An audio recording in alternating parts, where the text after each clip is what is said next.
Hello, my name is Belize Umuhoza and I am your host today. Today we're talking about something important, which is data protection in Rwanda. What you as an organization can do and what you as a citizen can demand and of course take care of yourself. As we know, compliance is not just a paper on the wall. It is in our daily behavior and it is our responsibility. Today I'm sitting with two phenomenal guests from National Cybersecurity Authority in Data Protection and Privacy Office. If you could introduce yourself in one sentence and possibly define how compliance goes beyond registration. Well, thank you so much. My name is Gerald Karuhanga from Data Protection Office. Thank you very much. I am Benjamin Deshawandi and I am part of the National Cybersecurity Authority team in charge of data protection and privacy. Thank you. Compliance is beyond registration. It's very important to establish that because there's a misconception usually that when data controllers and data processors register and obtain registration certificates, they tend to hold it as if it's a compliance certificate. And reasonably, that's not the case because it's just first step just to be recognized by the supervisory authority. But reasonably, compliance itself is a journey. It's really beyond a paper. It's a day-to-day commitment, culture that should be upheld in the institutions to make sure people's data is kept private, secured, respected, and reasonably to track each and every transaction and make sure people's privacy is assured. Thank you. Thank you for the good answer. Maybe to set the scene, have you ever received a call and someone knows your name, your previous job, your district, where you live, so much information, and you ask yourself, how does this person know this information about me? That is what we are unpacking.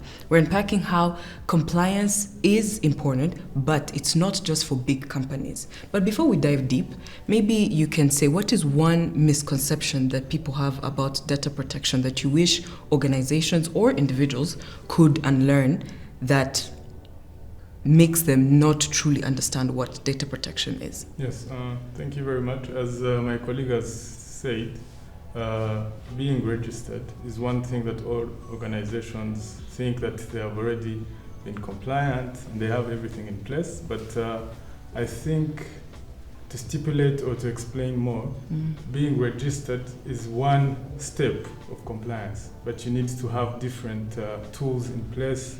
You need to have policies that govern data protection in your institution. You need to have rights cleared out or published in your institution for the citizens to understand that you do respect privacy and you do protect personal data.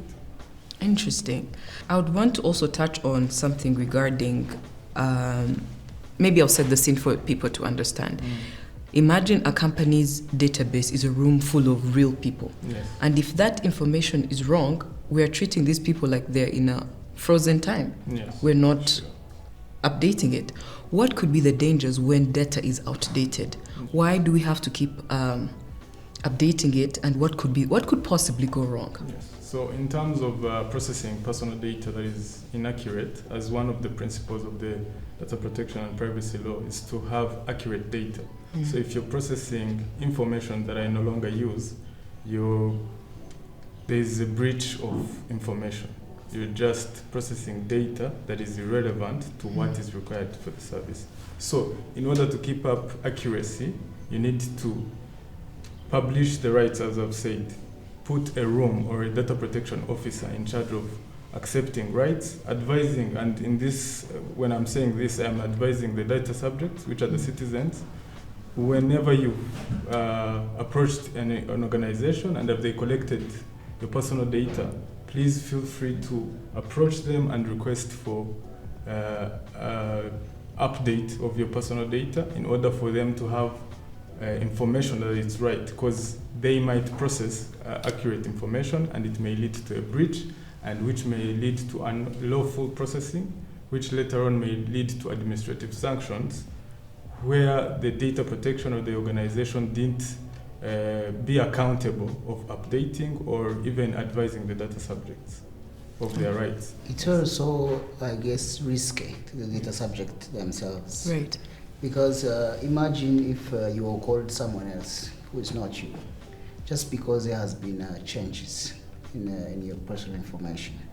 Let's say you changed your name, or you changed the phone number, or you changed the address, but it's not rectified yet in the database, or it is being used by other people as the old information. Who is going to reach you? They might even reach out when they think they are reaching out to you, and they don't find you. So you miss opportunities in that context, but you also it's also risky to you as a person, because it's not right, it's not updated, right. It's not you. That's what it means. So that's a challenge. It really undermines you yourself as a data subject, as a one who is who that information relates to, because there is a gap. Right. That's literally not you, or that information is not related to you. So what both of you are saying is very crucial, but now I would want to understand who is responsible, because we see that privacy or data protection, some people put it on one person, they put it on one department. Who is responsible? And if they are to be responsible, what steps can they take? Yes, everyone in an institution is responsible for data protection and privacy. So as you've asked about what people mistakenly considers data protection, who is in charge of data protection, and they do pin it on the data protection office.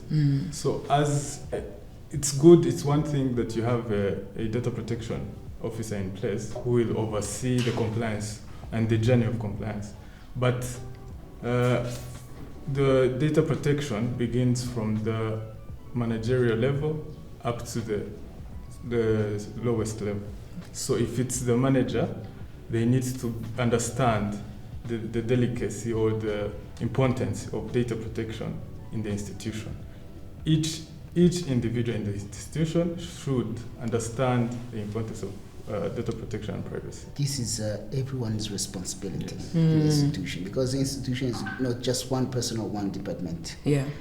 And those who touch personal information, it's not that one person. So people should really have that responsibility, ownership of making sure this is more like a culture within Yes. the institution. From the data collection to all the processes that happen on the data until data destruction. Everybody, because this is not a role of just data protection officer, because that's just one office. Right. We have HR office, we have accounting, we have auditing, we have the managers, the directors, the finance.